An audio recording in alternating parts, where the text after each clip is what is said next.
Hey everybody, this is Joseph Pasek, and welcome back to the On the Mat Wrestling Show with Huge Pop Show guys, Donnie Da Silva and the referee Jimmy Corderas, who still should be in the WWE Hall of Fame. You guys on your show should do up, get that on, Donnie. Let's get that on. He's a Hall of Famer.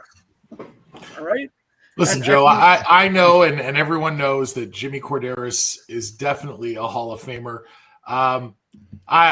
Listen, if I was going to eat up our airtime every single week talking about how much Jimmy deserves to be in the Hall of Fame, we wouldn't get through much else.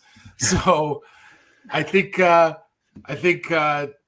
powers that be, whether that's Paul Levesque or Nick Khan, they're going to put into the Hall of Fame whoever they want. And when they decide to open up that conversation and have extra personnel, not just in-ring talent, referees, backstage staff, video producers, seamstresses, hell, everybody. Like when they decide to really open it up, it's going to be interesting. But right now, the Hall of Fame is nothing more than a television show. So because it's a television show, they're not going to pop to see, Right. I have to ask Jimmy, are you willing to sell your soul to the one guy? Dwayne, put it that way. Hey, it would be a nice offer, I guess. I understand it is more or less a television show, and to Donnie's point, it's true. Nobody ever paid attention to see the referee and all the other backstage crew, as hard as they work, and they do deserve their flowers. They absolutely do, because you can't run a show without them. Yeah. It absolutely then it becomes a house show. You don't have a TV show anymore if you don't have these people. So, and as far as advocating for myself, I kind of feel weird doing that. That's right. And to answer your question, Joe, would Jimmy sell his soul? I think Jimmy might sell his soul for a good chicken souvlaki dinner. Who wouldn't?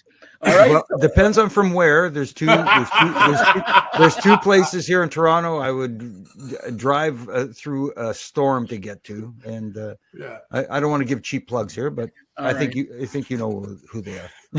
All right, and Donnie, one question before we start the preview of Night of Champions. Of course, every last Friday of the month, you have a great independent wrestling card, Super Kick. I'm training, saying my prayers. Well, let's face it, I'm eating. All right, so to get there and to try to do a drop kick or something. But tell us this week, who do you have planned, or what is planned?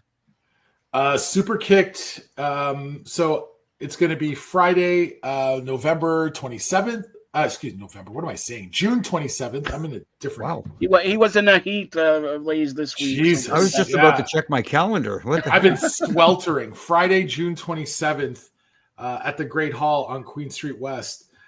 There are several great matches that are lined up. The one that I'm the most stoked about right now is the main event, where Jesse V, the longest reigning Super Kicked heavyweight champion, and quite honestly, the best unsigned professional wrestler in the business today.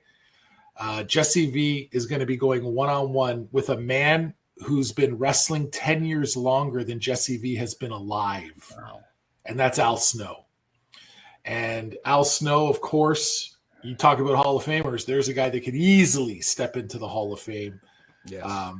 A man who really, although never given a top spot in any company he was in, always made his company money. And that's the primary job of a professional wrestler. Huge in ECW. Great job at OVW also. So he's great in OVW. His television show on Netflix, Wrestlers, was a smash hit. He was huge during the Attitude Era of the WWE, a staple in TNA, both in front of and behind the camera. So that's going to be great. I can't believe he hasn't lost his head. In all these years, he hasn't lost his head. All right.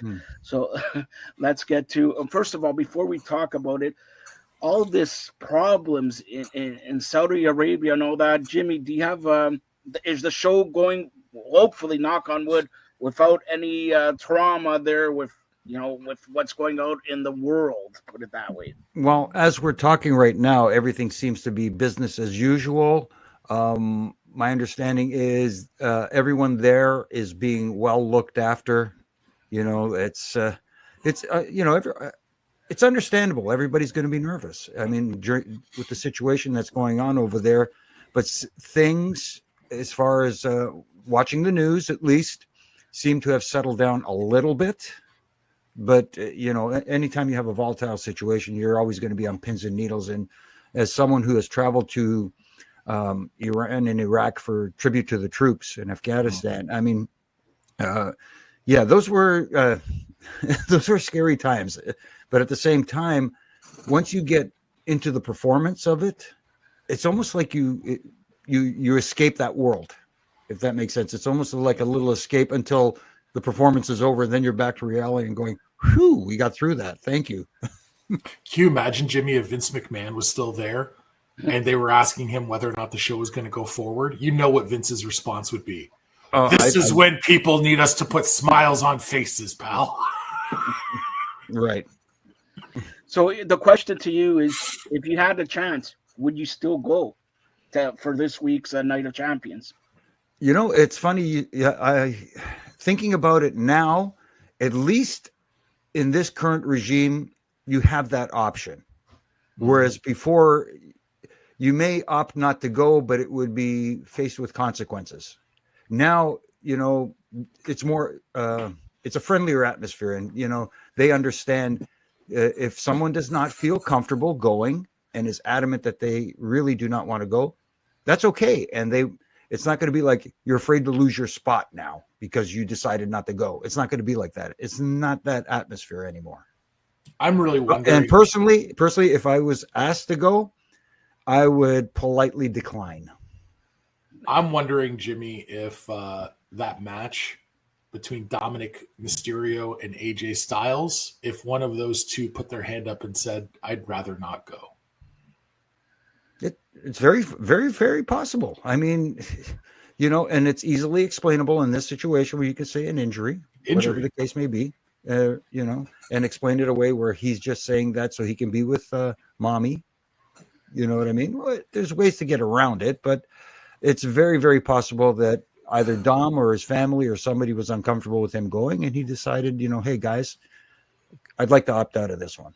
Yeah, I would not be surprised. No. All right, we'll touch on that maybe next Premier Live event, but I'll go start off with Donnie with this one. Karrion Kross, Sami Zayn, they've been building and building and building, and now they have a match in Saudi Arabia. By the way, it starts at 1 p.m. Night of Champions, 1 p.m. So we're watching wrestling early. Come on. All right, Donnie, who do you like in that one? Joe, are you familiar with the business concept of the tipping point? Have you heard that term? Okay. Yes. So for anyone out there listening that's not familiar with the tipping point, it's a business construct where they talk about when something is at the apex and there's an opportunity for it to be tipped one way or the other. One way is a windfall. The other way is like you're falling off a cliff. This is Karrion Kross this weekend. Mm-hmm. This is the tipping point of his WWE career. If after all of the online screaming, if after all of the crying, and after all of the outrage that he's been ignored and benched and not given his flowers and his opportunity, if he comes out and lays an egg, that's the end of Karrion Kross. That's it. I'm sorry. Now, do I think he's a great character? 100%. Do I like him individually? 100%. But there have been times on WWE television and NXT television in particular where what you see in the ring is not nearly as compelling as all the stuff he does in his vignettes and his promos and his entrance. If that happens, this will be the last time you see Karrion Kross on the WWE PLE. I'm going to tell you that right now. That all being said, if I'm Karrion Kross and my career is literally as a shoot on the line, you're in the ring with the right guy. Because Sami Zayn is one of the most underrated workers on earth. He can absolutely go in there and do anything. in terms of the match itself and how it plays out, really fascinating. All logic would suggest Sammy has to win. All logic would suggest, unless they're really planning to put a rocket onto Karrion Kross, who, by the way, is coming up for contract renewal in the next couple months. So is that what they want to do? It's not typical WWE fashion to launch a guy for the very first time right before he's set to expire, but they might be interested to see, what do we have here? You know, I don't really have a strong sense other than coming off the loss to Randy Orton and being built as a legitimate, you know, King of the Ring winner. I think Sami Zayn should win this, but Karrion Kross probably gets over without going over. As long as he does his part, bell to bell. All right, Jimmy, go ahead. No, I get Donnie's points completely because we're on the same wavelength. This is why Donnie and I get along so well. we're of a similar mindset, but I will disagree on one thing. I think it is imperative that Karrion Kross needs the win here.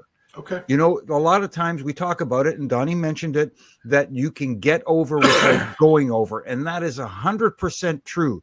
But in this situation, like Donnie said, Karrion Kross online in backstage segments has been getting a reaction, has got the WWE universe and fans interested in him. And like you said, Donnie, he can't lay an egg here. He has to deliver. And as much as wins and losses don't matter in certain situations, I think in this situation it does. And Sami Zayn does not lose anything by eating a pin here, however it happens. Sami Zayn right now is so loved by the fans. It's all in how it's presented and how they present the finish. There's a way to do everything where nobody loses any steam, but at the same time, I think Karrion Kross really, really needs it here. He needs that win. If I was booking this, Jim, you know what I would do? I would do some kind of a schmaz towards the end of the match where there's a ref bump. So obviously I'm not opening with this shit. But there's a ref bump. And as a result of the ref bump, maybe it's part of a double down, right? Like double down into a ref bump, something. But as a result of that, Karrion Kross is first to his feet, recovers, hits something significant on Sammy, and it's over. And because he's a heel who's getting cheered, the fans like him. The fans should be counting along 1, 2, 3, and there's no ref. Okay? Now he's up. He's hot. Scarlett's hot. They're trying to revive the official. They're distracted. They're pissed. Now he's going into full heel dissension mode. Like, what the hell? And then that's when Sammy comes up and takes advantage and beats him, which also allows you to continue this. Interesting. Right? I agree with everything you guys said, but one thing you guys got to remember, the perception is Sami Zayn is going to be the next heavyweight champion. He's been losing. Can he? I agree. He can afford to lose, but how many times are you going to make this guy lose before? And you're saying he may win the title and he's going to be the next heavyweight champion. And don't forget, I don't know if you guys know this, Chad Gable is out with an injury now. Chad Gable was one of the guys who carried the company on his back also. So they need Sami Zayn to be kept strong. I agree with what Donnie said also. You get a schmoz, maybe Karrion Kross puts his leg on the rope, referee doesn't see it, and Sami Zayn gets the win, and then he becomes, Karrion Kross, a monster, more monster heel. It should be interesting because, like Donnie said, Sami Zayn is very underestimated and a great wrestler, and not many people look at the great wrestlers now, put it that way. So two quick things, Joe. Number one, there's absolutely 0% chance that Sami Zayn is the next world champion because he's not in line and he's not in the King of the Ring tournament, and the winner of that match will end up with a title shot. Right. And then for the other title, like, we have people all lined up. So Is Sami in the mix? Yes. But right now, as Jimmy and I have been talking about over on Huge Pop, there's about 9 or 10 guys in the mix. Right. So it's a deep top contender pool. As far as your other statement, I'm going to call you out on it. I know the IWC, the Internet Wrestling Community, loves Chad Gable. He hasn't carried anything. He's not carrying the company. Let's not No, I'm exaggerate. sorry. El Grande Americano is. Sorry. He's not carrying the company. He's not even carrying the undercard. He's carrying nothing. Now, is he good? Yes. Yes. He's very, very good. But to say he's carrying, look, Drew McIntyre carried WWE through the pandemic. Yes. Roman Reigns carried WWE from 2020 and the next 4 years. Those guys carried the company. Chad Gable's a nice hand and a really talented guy, but he hasn't carried anything. If you want That's to draw not how he hurt his neck. No, if you want to draw a comparison, Chad Gable is like post-Intercontinental Champion Tito Santana right now. Right now he is. Now he is, and I see bigger things in the future for him. And on another note, I feel really bad for two superstars, not only Chad Gable but El Grande Americano, because they're both on the shelf right now. It's unfortunate timing for both of them. Have you heard that he's on the shelf or no? Never mind. All right, let's get to the next. Sorry, I just want to throw this out there. Did you hear the hot rumor that Grande Americano may in fact be German? Are you sure he's not Greek either? No. There's a hot rumor out there that Ludwig Kaiser may in fact don the mask as Grande Americano. That would be interesting. But I'm here for it. I know a lot of people are going to ask, and I'm going to say this, Donnie. I usually won't say this, but if Ludwig Kaiser's donning the mask, who's taking care of Tiffy time? They're on different shows. No. We're not going to be jabronis, Joe. No. That's a different show.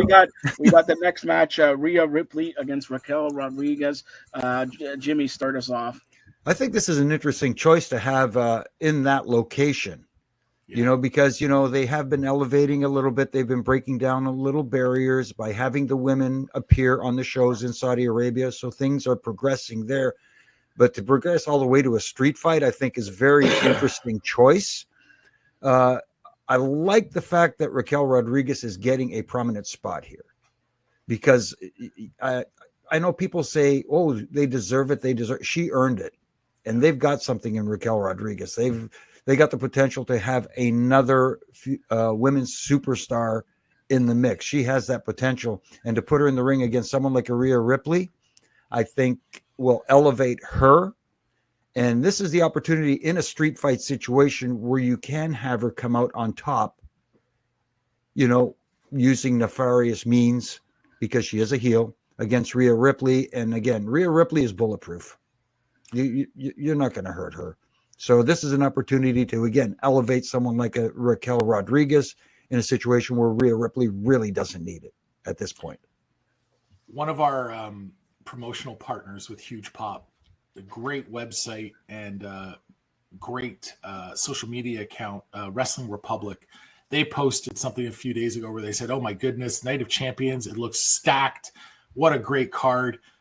And then I saw some fan respond and he's like, this is a terrible card. Raquel Rodriguez can't wrestle to save her life. And it absolutely boggles my mind that narrative is out there. You're talking about a second generation woman who's 6 foot tall, is a great, not good, great athlete.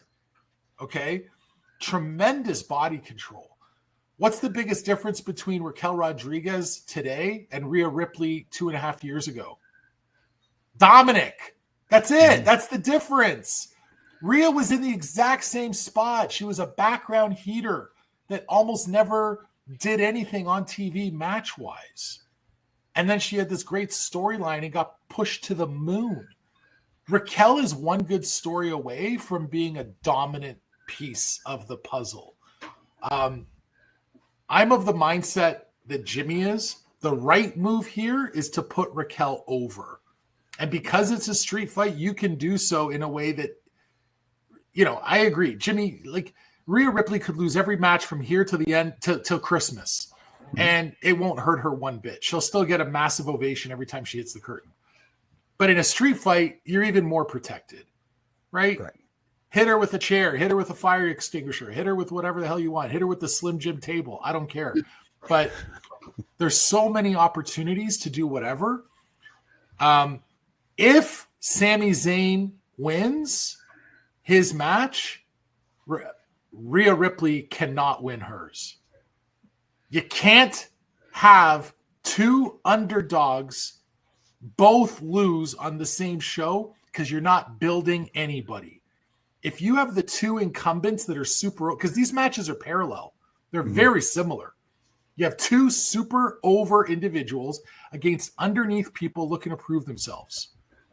If both of the underneath people lose, WWE is shooting themselves in the foot. Well, I can't say it better myself. That's what should happen there. Another good match here is Solo Sikoa up against Jacob Fatu. Let's go with Donnie in this one. New champion, let's go! New champion, let's go! Solo is my tribal chief. Let's go.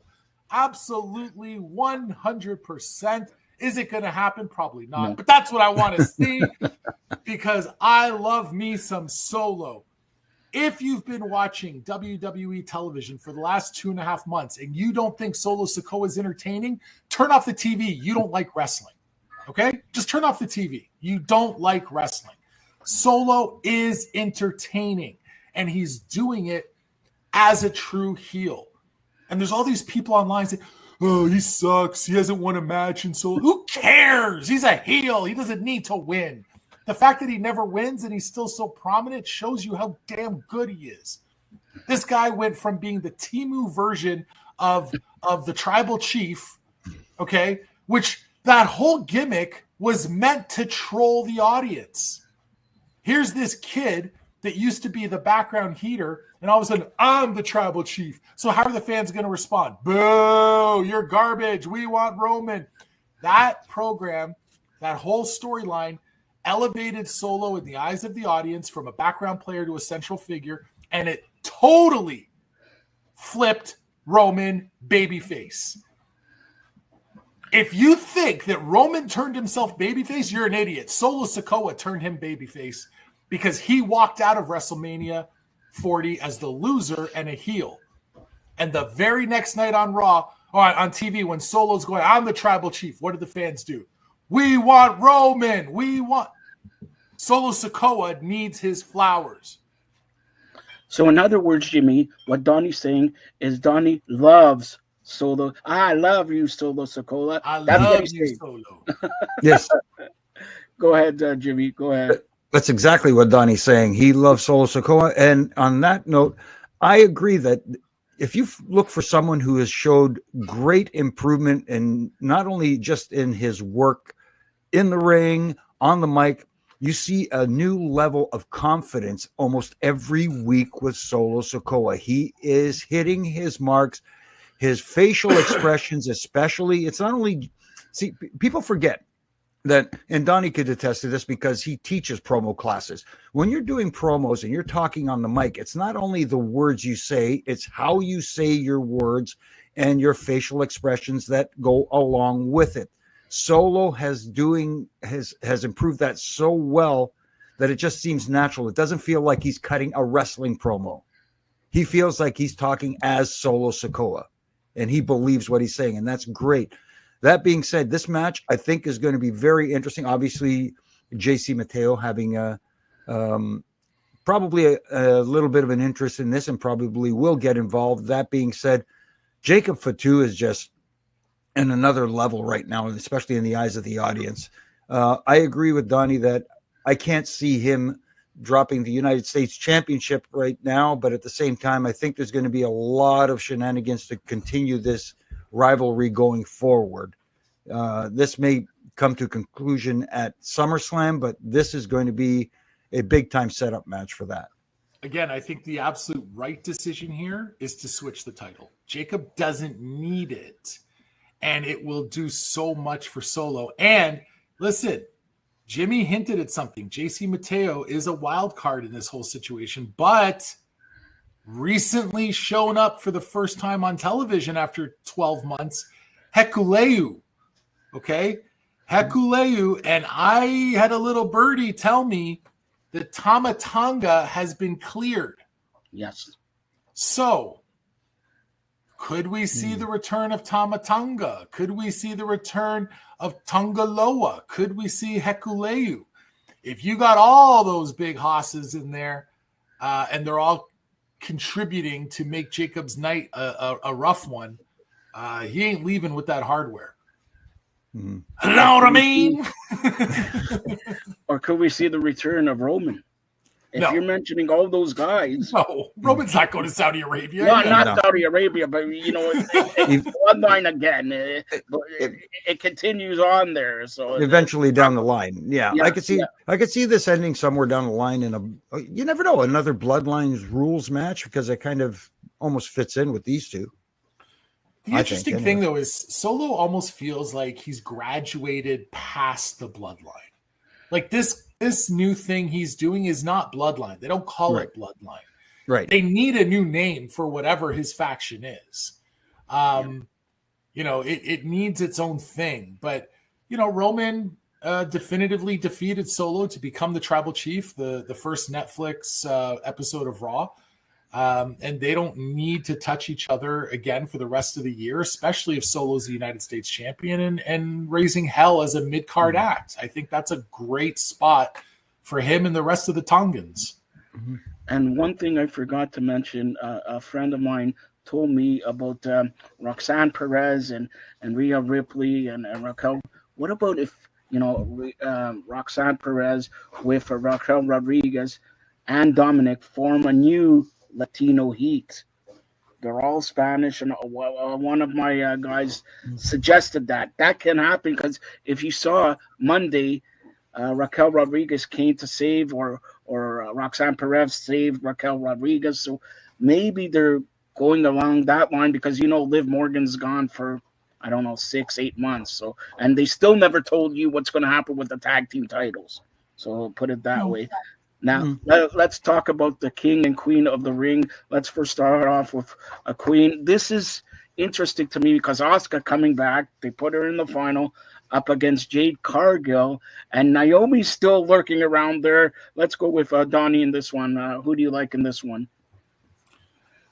Well, the internet prediction is overwhelmingly in favor of Asuka.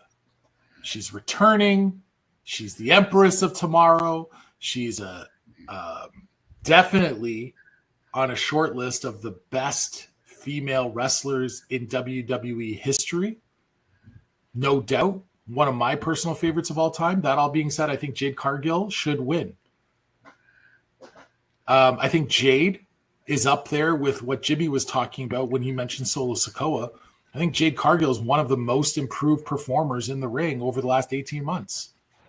And the fans go, "Oh, she sucks. She still can't wrestle." Blah, blah, blah, blah, blah. Man, you guys don't have a clue. You don't have a clue.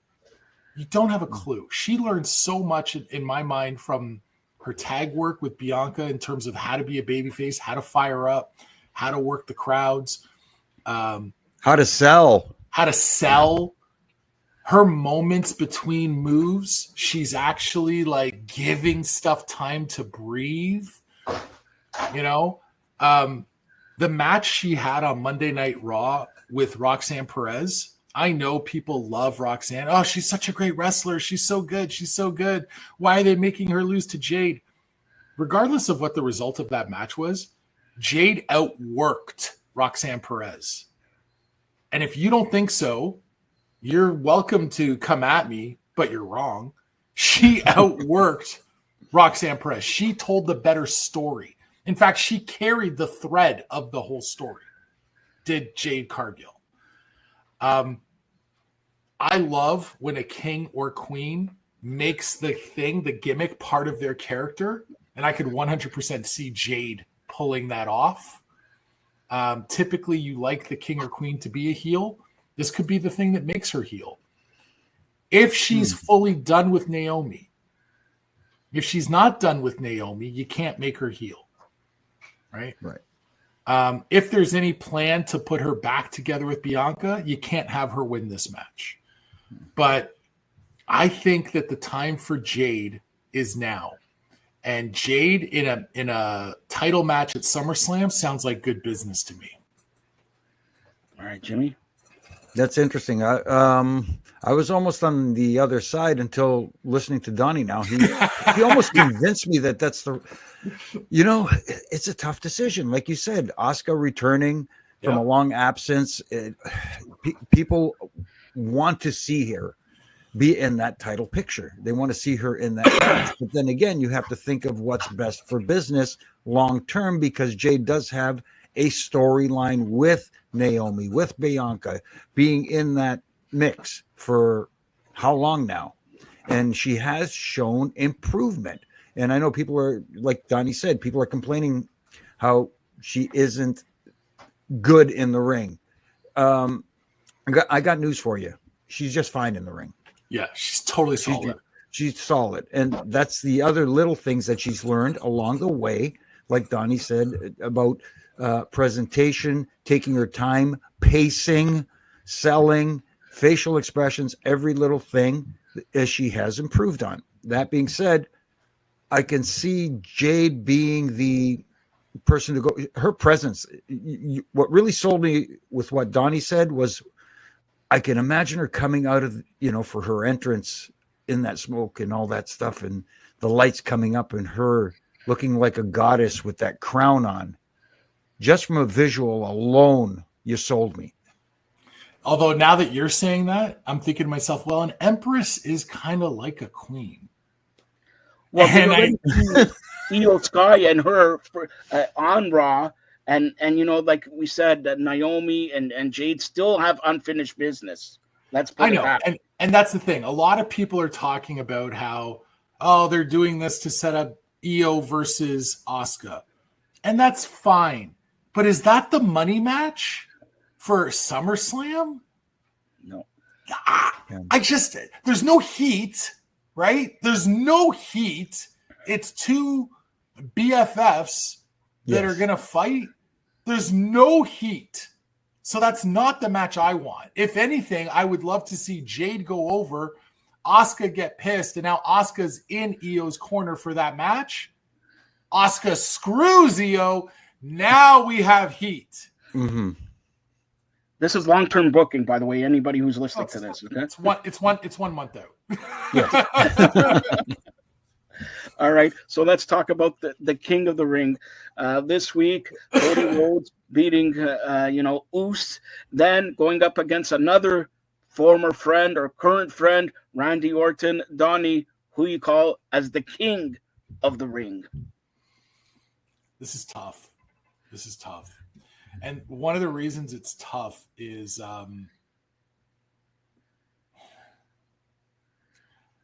I love the idea of King Cody.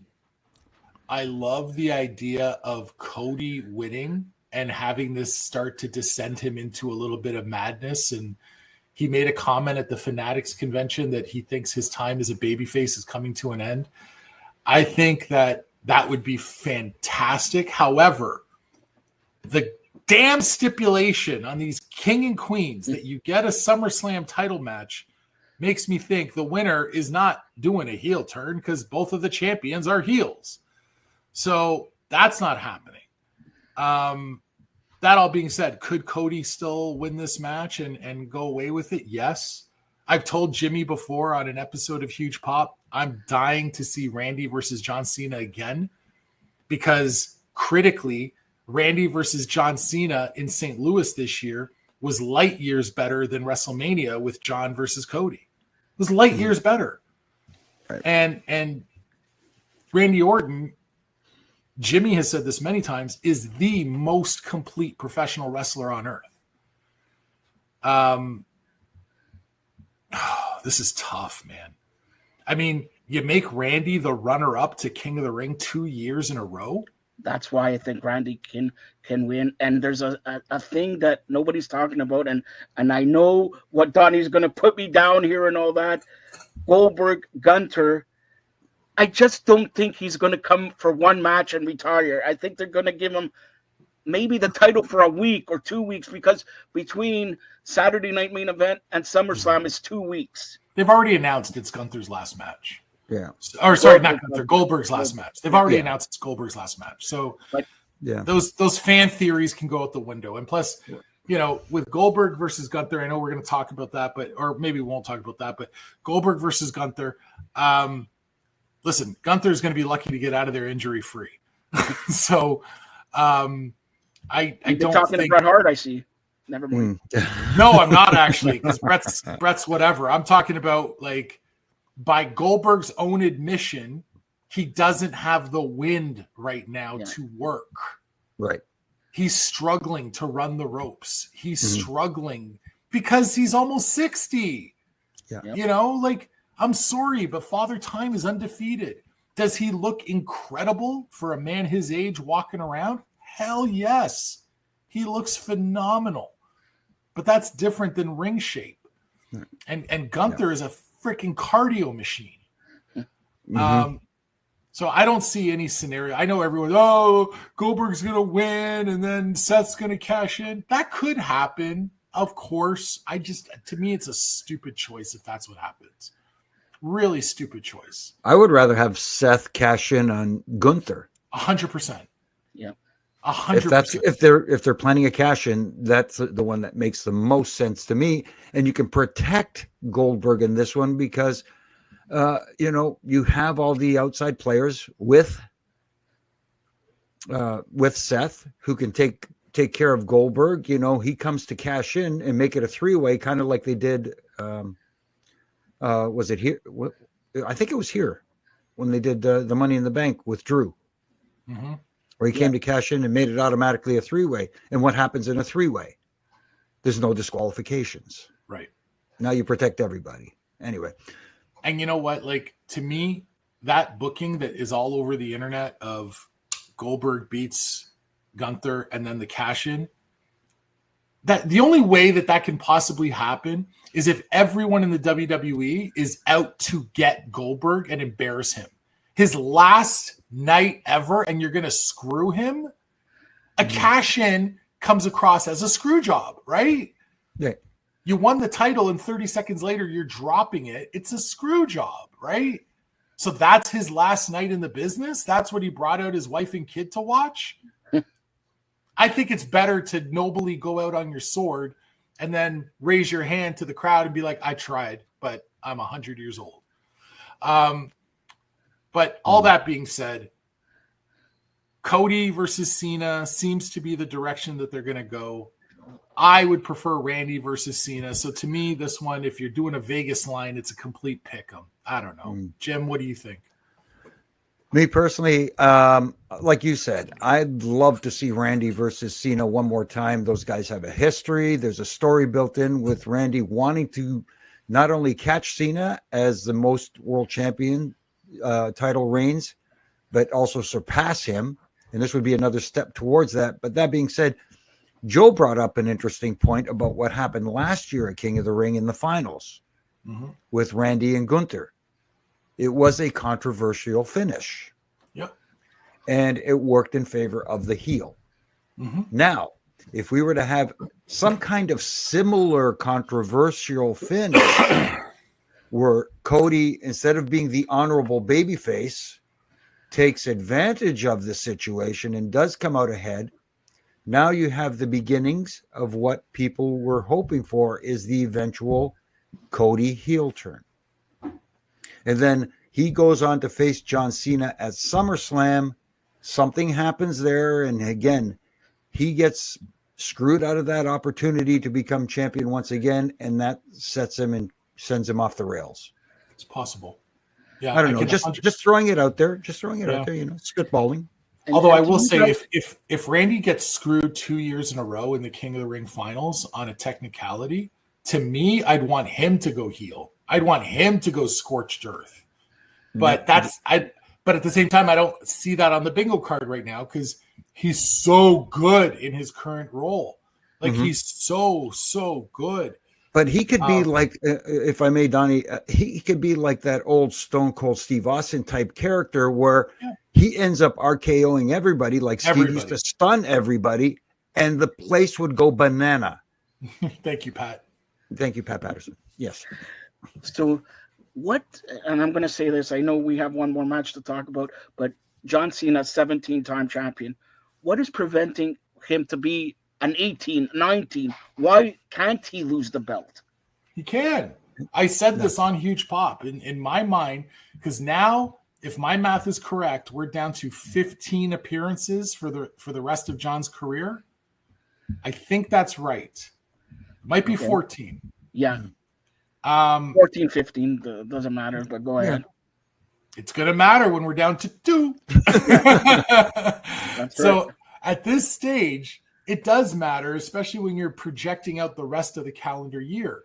In my mind, because I know everyone's like, oh, he's not going to lose the belt till his last match. That's terrible booking in my mind.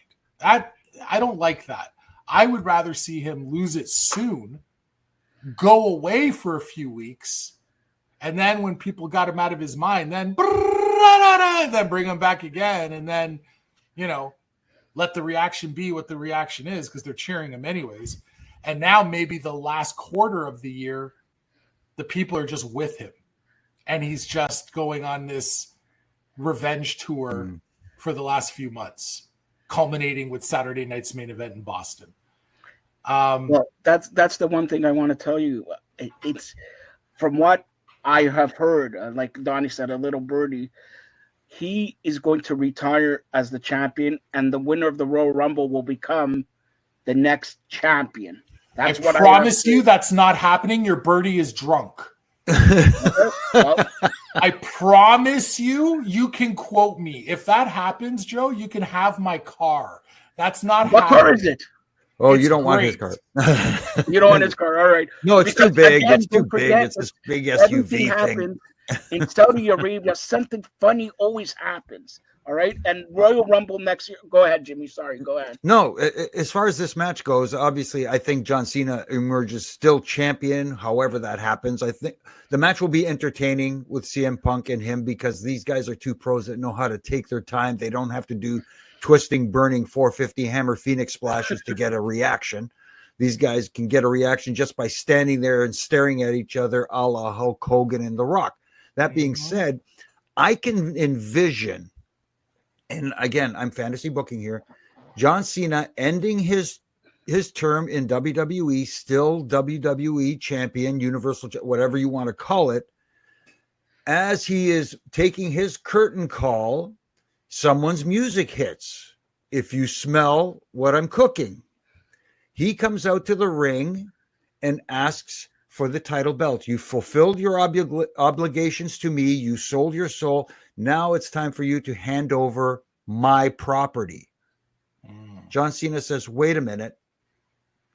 Yes, I did this for you. I sold my soul, but this property does not belong to you. It still belongs to me, and I'm taking it with me and whatever. And they get into it, and maybe you see a little more of Cena after that as champion, and The Rock somehow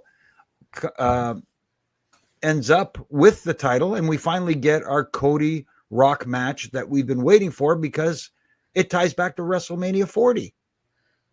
Night 1, Rock pinned Cody, and we still didn't get that match. Is that a money match that could work for WrestleMania 42? Well, doesn't everybody want to see The Rock and Roman? I don't even know if people want that anymore. Yeah, I think that ship might have sailed. Because you double down, right? Never mind. All right. So here's the thing. What I will say is this, Joe, just to go back to what I said a second ago. I'm not 100% sure as of today who the next WWE champion will be.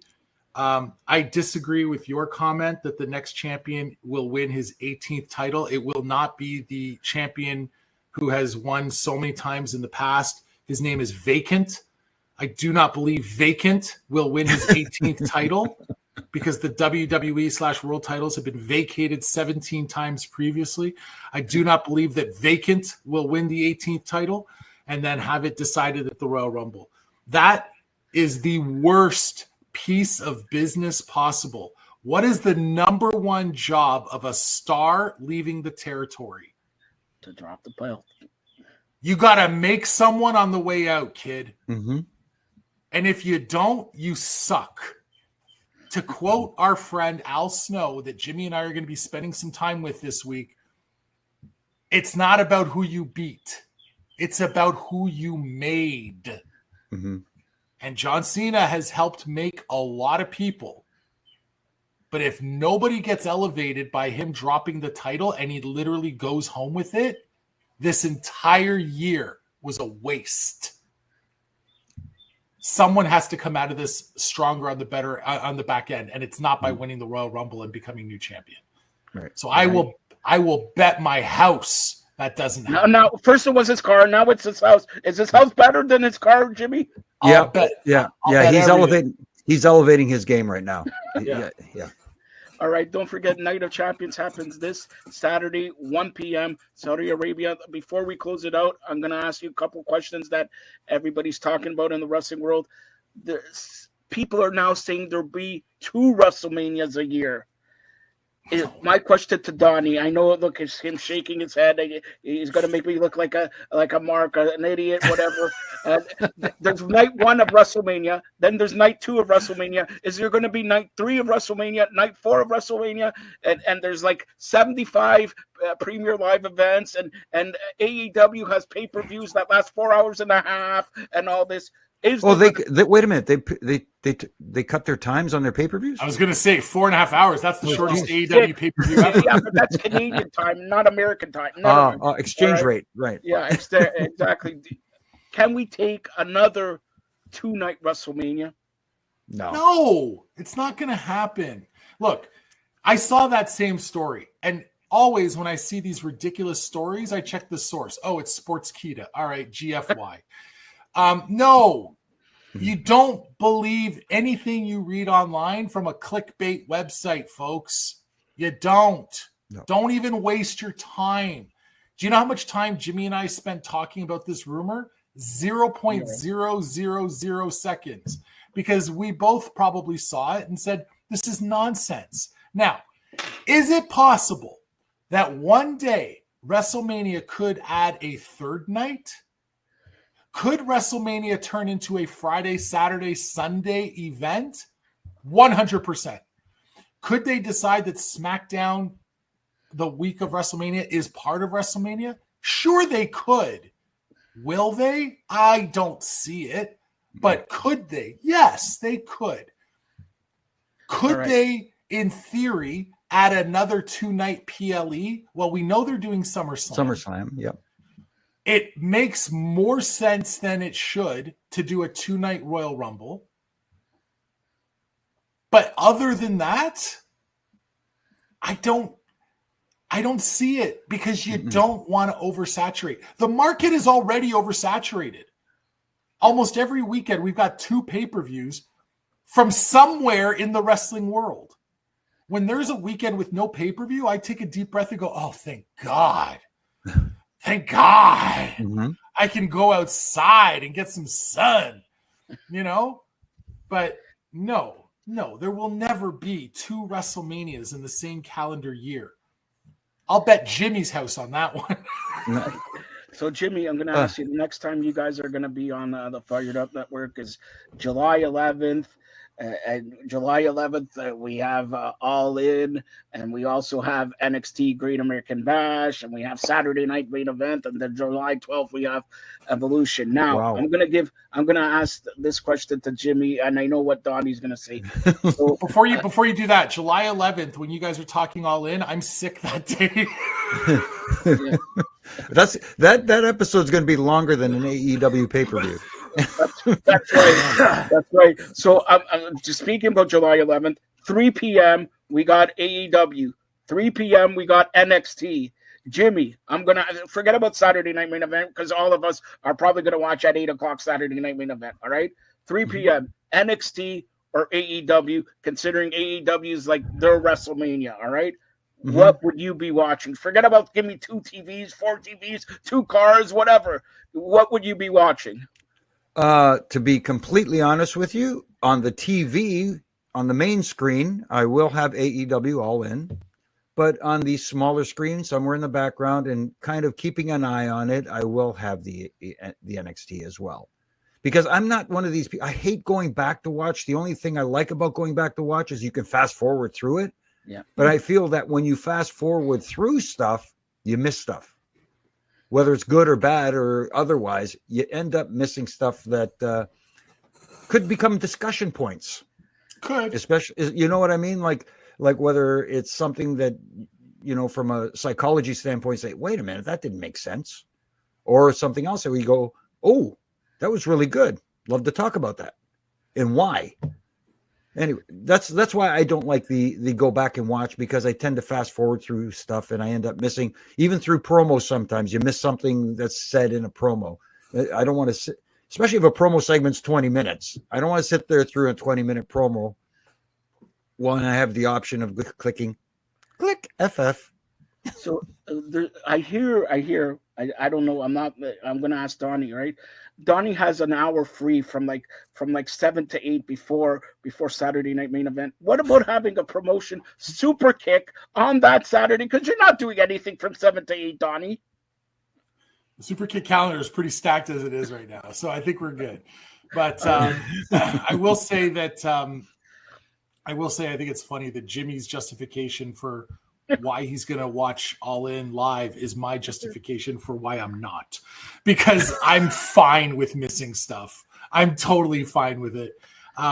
When there's 14 matches on the card and they're all 22 minutes in length and they all have 77 false finishes and they end in schoolboys, I don't need to give them my attention for that amount of time. And ultimately, when I have to make those kinds of choices, for me, I'm going to err on the side of what most wrestling fans are watching. And most wrestling fans are watching WWE. So I'm going to give that my priority as a watch so that my level of analysis is going to be better in that respect. I'm so grateful for the fact that my partner is so dedicated to watching AEW, because whatever I miss, I know he'll pick it up. But I try to get the gist of whatever's happening. But my dear God, when a pay-per-view is 5.5 hours, and then there's an hour and a half post-show press conference, which is just an hour late. Which is just nothing. But I watch it because I'm a professional.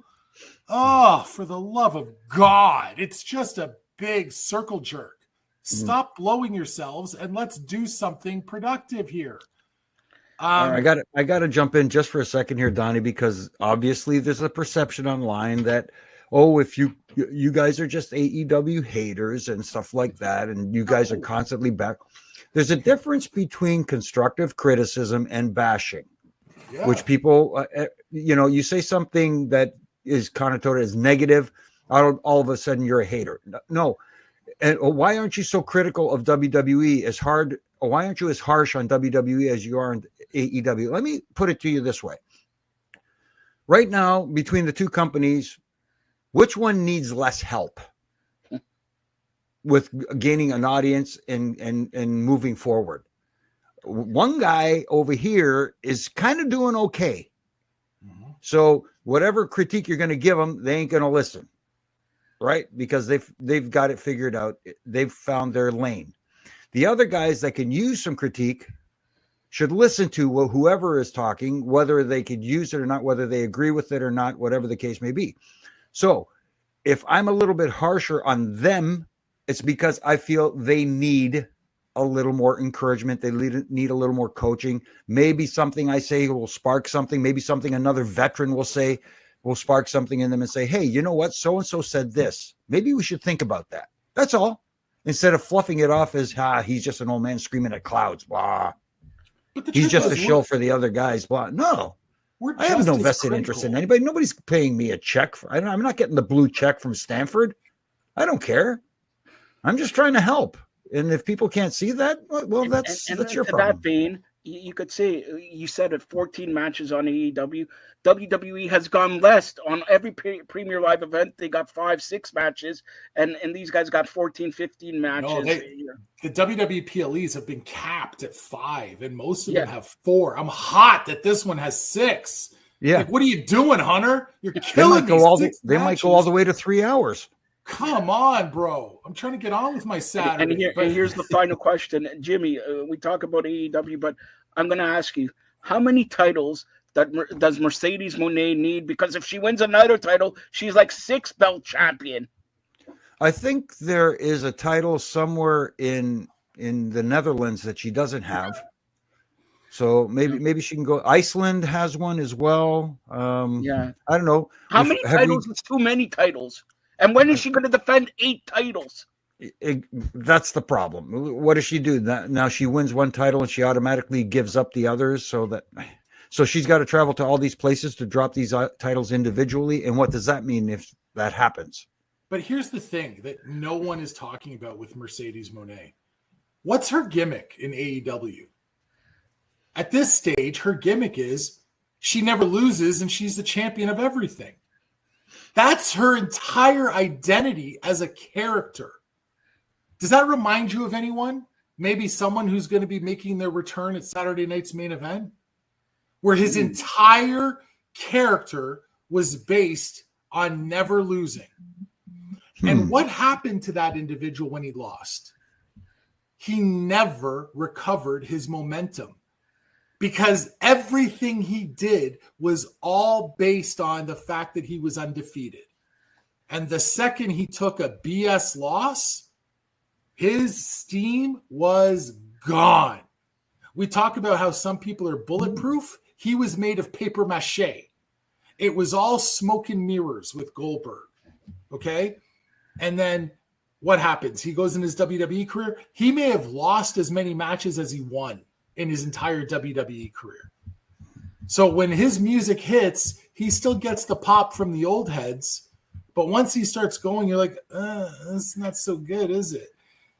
Obviously, Mercedes Moné can go a little bit more than Goldberg. But her entire gimmick is based on those belts. Remember when FTR had like 3 sets of tag titles? And then within a week, they were all gone? Now they look naked. And now they're not on TV anymore. They went from being on TV with 3 sets of tag belts to being off TV for months. And then the next time they show up, guess what? They look like 2 short guys. They just look completely generic and ridiculous.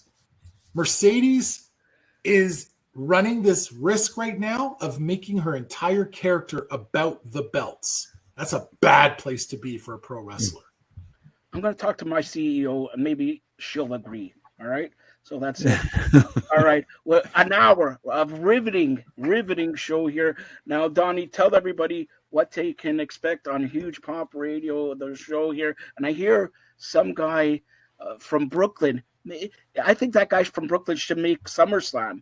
Come in SummerSlam, and since it's in New York, right? Come on. Go ahead, Donnie.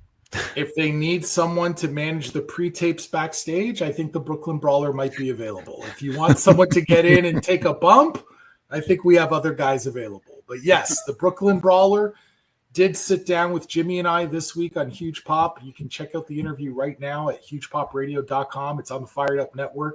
You can check it out all across any major podcast provider.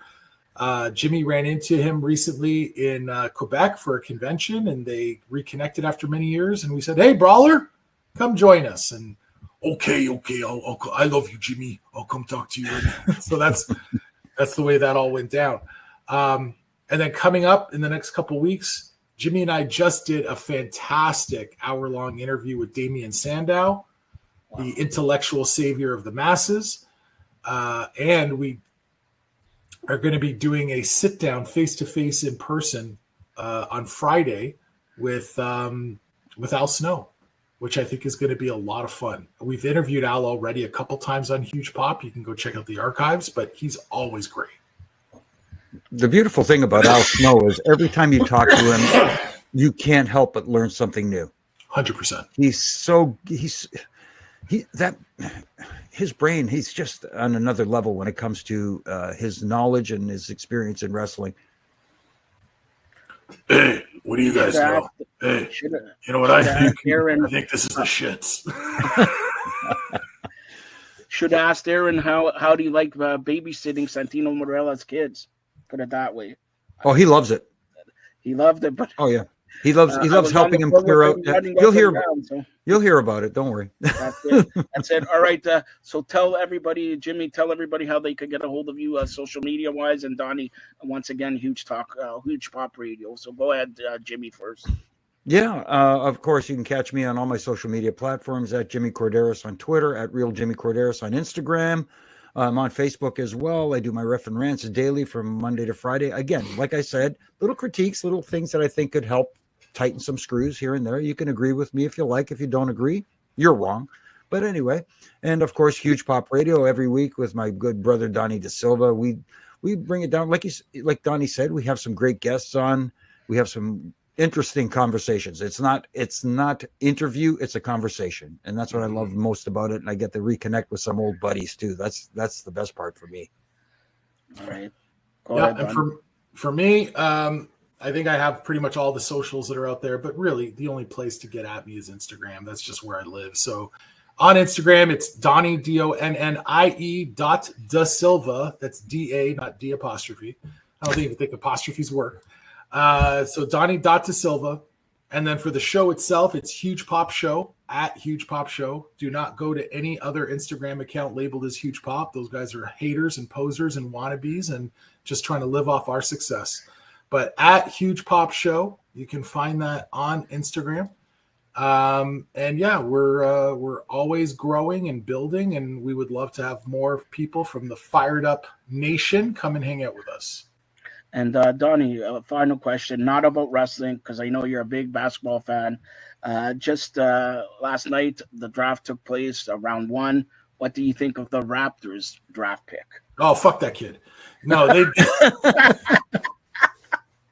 When I saw the reaction of that kid getting drafted, I'm like, this is the most disingenuous prick of a young man that I have seen in a long time.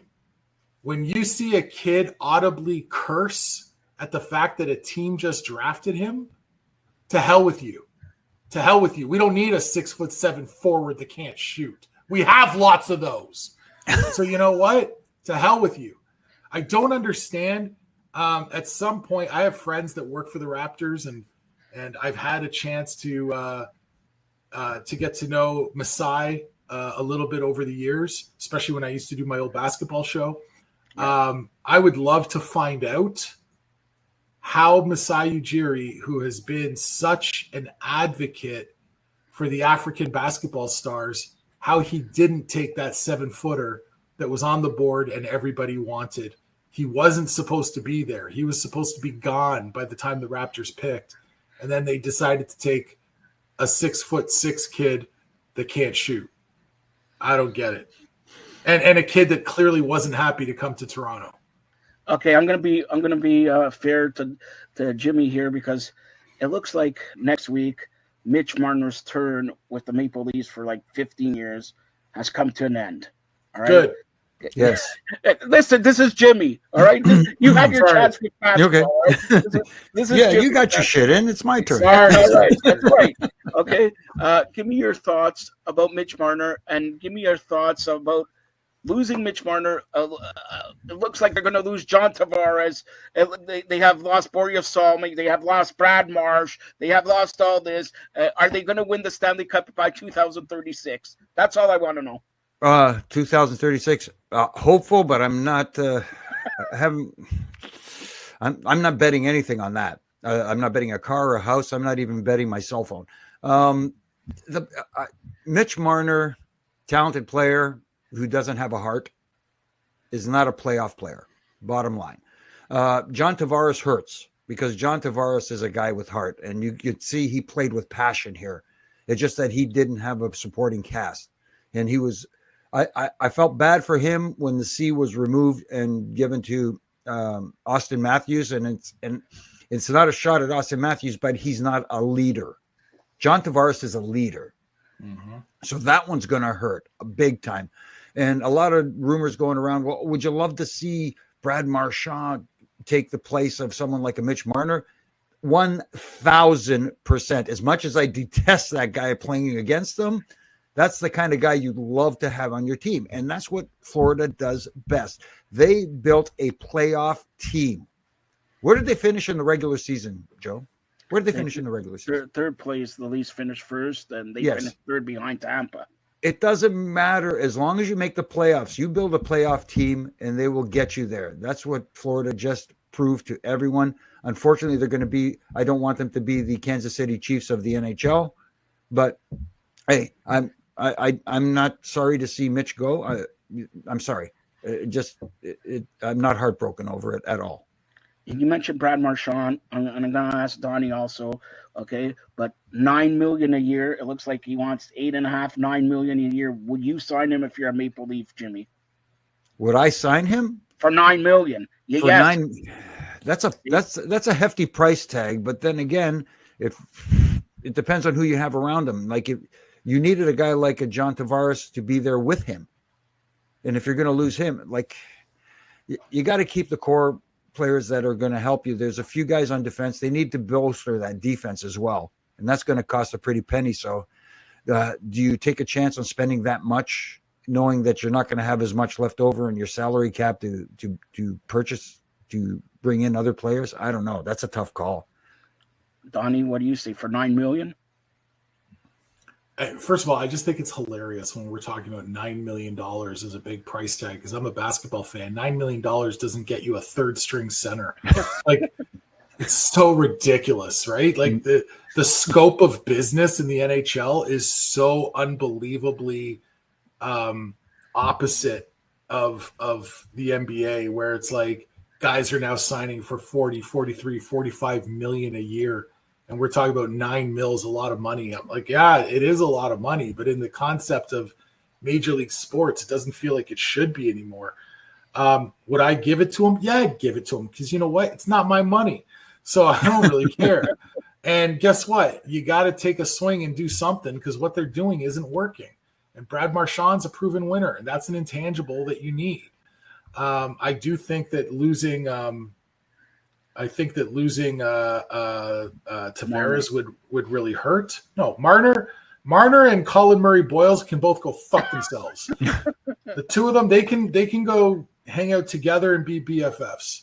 But as far as I'm concerned, Marner, when I heard his comments last week about he was hurt when he didn't get the captaincy, that statement alone shows me you're not a captain.